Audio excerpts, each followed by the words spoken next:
बहुत समय पहले की बात है। एक छोटे से गांव में एक पुराना कुआं था। गांव वाले कहते थे कि उस कुएं के पास रात को जाने से भूत प्रेत दिखाई देते हैं।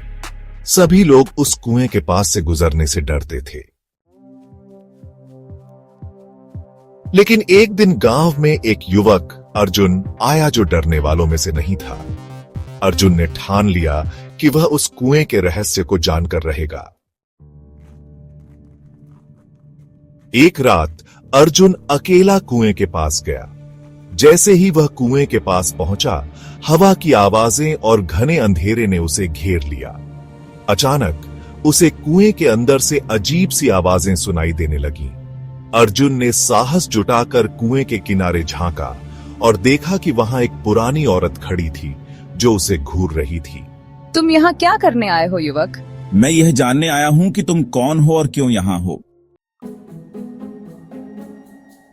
मैं यहाँ सदियों से बंद हूँ। मेरी आत्मा यहाँ बुरी तरह फंसी हुई है। मुझे शांति नहीं मिल रही। तुम्हारी आत्मा क्यों फंसी है? बहुत समय पहले मैं गांव की एक अच्छी महिला थी, लेकिन एक दिन मेरे ही परिवार के लोगों ने मुझे धोखा दिया। उन्होंने मुझे जहर देकर मारा और मेरी आत्मा को इस कुएं में बंद कर दिया।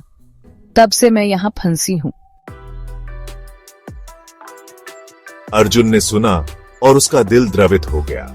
उसने सोचा, अगर इस आत्मा को शांति दी जाए तो शायद यह भूतिया कुआं भी खत्म हो जाएगा। अर्जुन ने अपने पास रखे कुछ फूल और जल से पूजा की और आत्मा को शांति देने की प्रार्थना की।